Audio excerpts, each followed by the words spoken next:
Hello students देखिए आज अपन पढ़ेंगे प्रश्नावली 1.2 का क्वेश्चन नंबर 3। क्वेश्चन नंबर 1 और 2 अपन ने पिछले वीडियो में हो गए थे।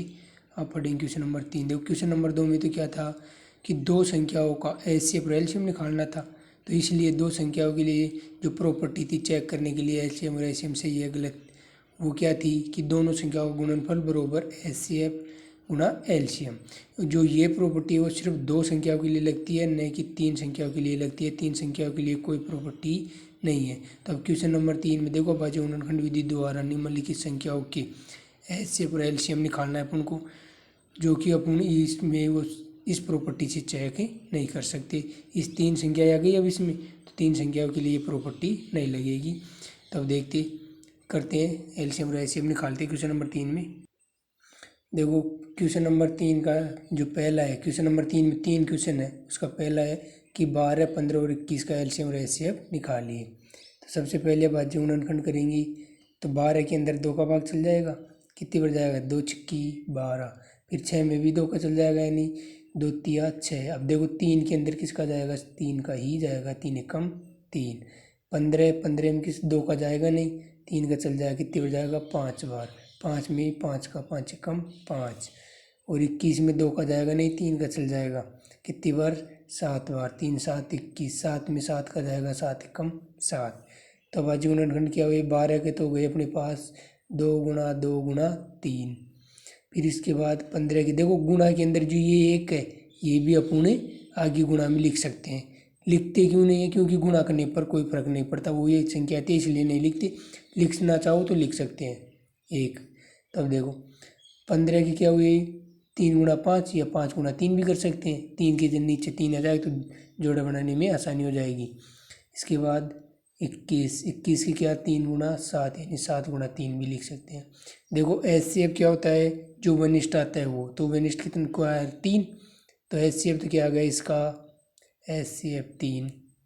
एलसीएम निकालने के लिए क्या करते हैं, एलसीएम जो एचसीएफ है उसको ऐसे कैसे उतार के बाकी जो भाज्य गुणनखंड हुए हैं उनको ऐसे कैसे गुणा में लिख के गुणा कर देंगे। तो 3 तो आ चुका अपना, 2 गुणा 2 यानी 3 गुणा 2 गुणा 2। और क्या बचा 5 और 7, तो गुणा 5 गुणा 7।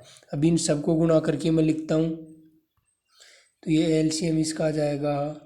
एलसीएम देखो ये गुणा करने में टाइम लगेगा। मैं पिछले वीडियो में आपको बोला था आप 10th क्लास में आ गए, छोटी क्लासों का काम है जो आपने सीख लिया होगा गुणा। फिर भी नहीं आता है तो बोल देना, एक वीडियो डाल देंगे बेसिक नॉलेज पे।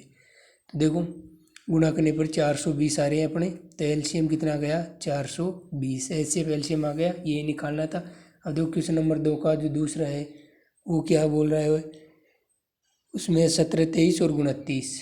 17, 23 और 29 इनका एलसीएम और एचसीएम निकालेंगे। तो देखो 17 में सिर्फ 17 का जाएगा, तो 17 एकम 17। 23 में 23 का जाएगा, 23 एकम 23। 29 में 29 का जाएगा, 29 एकम 29। तो भाज्य गुणनखंड 17 की तो क्या हुई 17 गुणा 1। देखो गुणा में 1 लिख सकते हैं, अभी बोला था मैंने, क्यों गुणा करेंगे तो वही संख्या आएगी, कोई फर्क नहीं पड़ेगा। तो ये भी। इसके बाद 23 का 23 गुणा 1 और 29 के 29 गुणा 1। देखो इसमें कोई उभयनिष्ठ नहीं आ रहा, देखो 1 आ रहा है ना उभयनिष्ठ। हमेशा ध्यान रखना जिसमें उभयनिष्ठ नहीं आता उसकी एचसीएफ 1 होता है। किसी भी संख्याओं का कभी भी 2 या 2 से अधिक संख्याओं का एचसीएफ निकाले और यदि उनके अंदर उभयनिष्ठ नहीं आ रहा तो उभयनिष्ठ का मतलब नहीं आ रहा, तो ये मान लेना उसका एचसीएफ कितना है 1। अब इसका एलसीएम निकालेंगे, एलसीएम तो एलसीएम क्या जाएगा, ऐसे पैसे कैसे चाहे 1 लिखो चाहे मत लिखो, ठीक है। तो 17 गुणा 23 गुणा 29। अब इनको गुणा करेंगे तो टाइम लगेगा ऐसे, तो मैं लिख कर रखा हूँ तो ये लिख देता हूँ डायरेक्ट, आपको गुणा आता ही है। इनको गुणा करने पर आएगा 11,339। ये हो गया दूसरा का एलसीएम और एलसीएम। इसके बाद है तीसरे का तीसरा लास्ट जो है 8, 9 और 25। सबसे पहले भाज्य गुणनखंड करेंगे तो 8 में जाएगा 2 का, कितनी बार 4 बार। 4 में भी 2 का, कितनी बार 2 बार। 2 में 2 का 1 बार। इसके बाद 9 में देखो 2 का तो जाएगा नहीं, 3 का देंगे तो 3 तिया 9। 3 में 3 का 3 एकम 3। फिर 25 में नहीं तो 2 का जाएगा, नहीं 3 का जाएगा, नहीं 4 का, डायरेक्ट किसका 5 का जाएगा। तो 5 25, 5 में किसका 5 का, 5 कम 5, तो 8 के अभाज्य गुणनखंड तो क्या हुई 2 गुणा 2 गुणा 2, और लिखना चाहो तो 1 भी लिख सकते हैं, कोई दिक्कत नहीं है गुणा में। फिर 9 के 3 गुणा 3 गुणा 1, और 25 के 5 गुणा 5 गुणा 1, ये हो गई एलसीएम। एचसीएफ निकालेंगे सबसे पहले, तो एचसीएफ तो कितना आ गया, देखो इसके अंदर कोई भी उभयनिष्ठ नहीं आ रहा, एक आ रहा है ना, लेकिन तो इसका एचसीएफ कितना हो गया 1। एलसीएम के लिए एलसीएम, एचसीएफ ऐसे कैसे, तो 1 गुणा में वही संख्या, कोई फर्क नहीं पड़ेगा, और बाकी सब अभाज्य गुणनखंड ऐसे कैसे गुणा करके लिख देंगे, तो 2 गुणा 2 गुणा 2, और 3 2 बार आ रहा है तो 3 गुणा 3, 5 2 बार आ रहा है 5 गुणा 5। मैं इन सबको गुणा करके लिखता हूँ, तो एलसीएम क्या आ जाएगा अपना, देखो तो गुणा करने पर आएगा 1800 फिक्स, तो इसका एलसीएम कितना हो गया 1800, एचसीएफ कितना हो गया 1। ये हो गया क्वेश्चन 3 अपना। क्वेश्चन नंबर 4 देखते हैं अब। देखिए स्टूडेंट्स, क्वेश्चन नंबर 4 क्या बोल रहा है, क्वेश्चन नंबर 4 बोल रहा है कि कोई दो संख्या है अपने पास 306 और 657 का, एचसीएफ अपन को दिया हुआ है 9, और इन दोनों संख्याओं का 306 और 657 का एलसीएम याद अपन को करना है। देखो दो संख्याएं दी हुई है, दोनों संख्याओं का एचसीएफ दिया हुआ है और एलसीएम निकला रहा है, तो दो संख्याओं के लिए जो प्रॉपर्टी थी, दोनों संख्याओं का गुणनफल बराबर दोनों संख्याओं का एचसीएफ गुणा दोनों संख्याओं का एलसीएम, इस प्रॉपर्टी से निकल जाएगा। दोनों संख्याओं की जगह दोनों संख्याओं को गुणा कर देंगे, और एचसीएफ की जगह दोनों दे रखा है तो एलसीएम आ जाएगा अपना। देखो करते हैं इस क्वेश्चन को। देखो क्वेश्चन नंबर 4 में सबसे पहले दिया हुआ क्या है, दोनों संख्याएं दी हुई है, संख्याएं 306 और 657 है। एचसीएफ क्या है दोनों संख्याओं का 9, ये दिया हुआ है। ज्ञात करना है अपन को एलसीएम। देखो क्वेश्चन मार्क का मतलब होता है ज्ञात करना। अब हम जानते हैं, क्या जानते हैं कि दोनों संख्याओं का गुणनफल है वो किसके बराबर होता है, दोनों संख्याओं के एचसीएफ गुणा दोनों संख्याओं के एलसीएम की। अतः इस प्रॉपर्टी मान रखेंगे तो दोनों संख्याओं का गुणनफल, दोनों संख्या क्या क्या अपने पास 306 और 657, तो 306 गुणा 657 बराबर एचसीएफ, तो दोनों संख्याओं का एचसीएफ कितना अपने पास 9, ये दिया हुआ है क्वेश्चन में 9 रख दिए, गुणा एलसीएम, एलसीएम अपन को देखो निकालना है, क्वेश्चन बोल रहा है तो निकालना है, जैसे कि एलसीएम निकाल दी। अब देखो ये इधर 9 एलसीएम की गुणा में है, तो 306 गुणा 657 की क्या आ जाएगा, बट्टी में आ जाएगा, तो 306 गुणा 657 बटा 9 बराबर एलसीएम।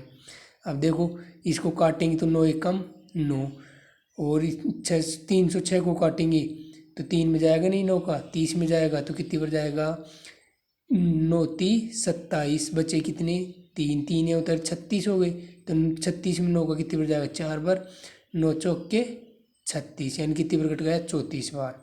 फिर गुणा 657 ऐसे कैसे आ जाएगा, बराबर एलसीएम ऐसे कैसे आ जाएगा। जब 334 657 को आपस में गुणा करेंगे तो एलसीएम अपने पास कितना आ जाएगा 22,338। अब देखो ये गुणा तो आपको करना आना चाहिए, मैं आपको बार बार बोल रहा हूँ क्योंकि आप 10th क्लास में हो। तो ये हो गया अपना क्वेश्चन नंबर 4। अब देखिए क्वेश्चन नंबर 5 क्या बोल रहा है। देखो क्वेश्चन नंबर 5 बोल रहा है कि जाँच कीजिए कि क्या किसी प्राकृत संख्या n के लिए, किसी प्राकृत संख्या n के लिए संख्या 6 की घात n अंक 0 पर समाप्त हो सकती है।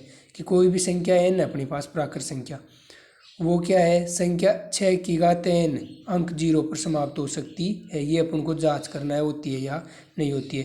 तो इसके लिए एक नियम है, वो नियम मैं लिखा देता हूँ पहले, देखो। तो देखो ऐसे क्वेश्चंस के लिए जो नियम है वो मैं लिखाता हूँ। शॉर्ट तरीका है ऐसे क्वेश्चनों को हल करने का। नियम है अपना कि यदि कोई संख्या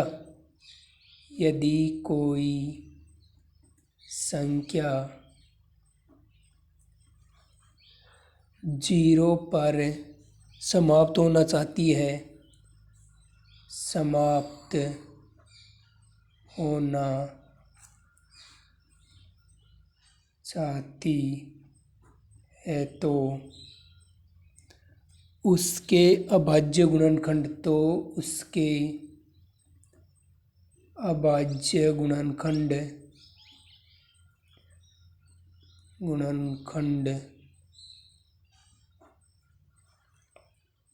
में कम से कम एक बार 2 गुणा 5 आना चाहिए।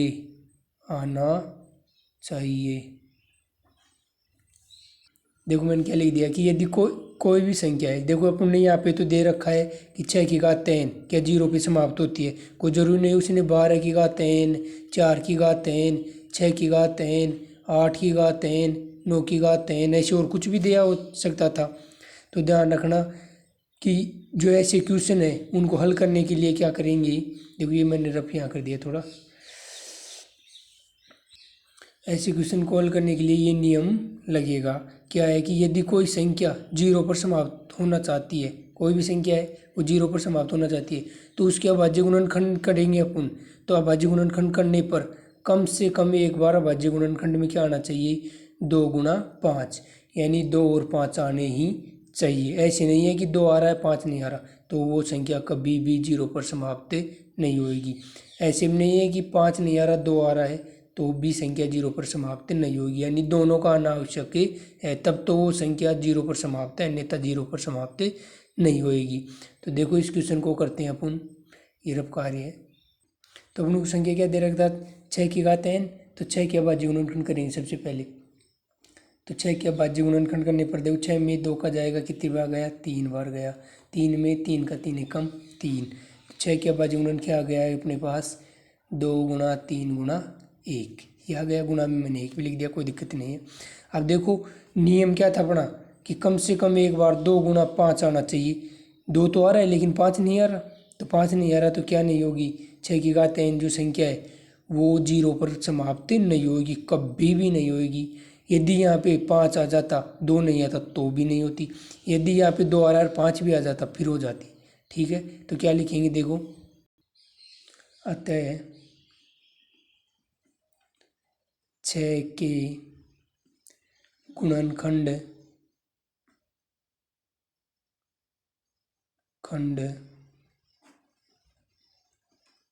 करने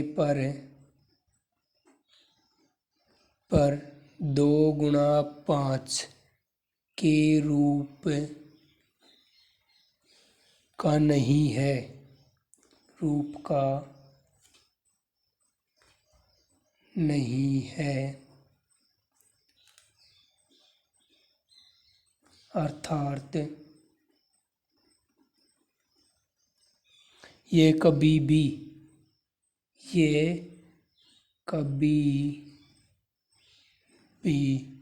शून्य यानी 0 पर समाप्त नहीं होगी,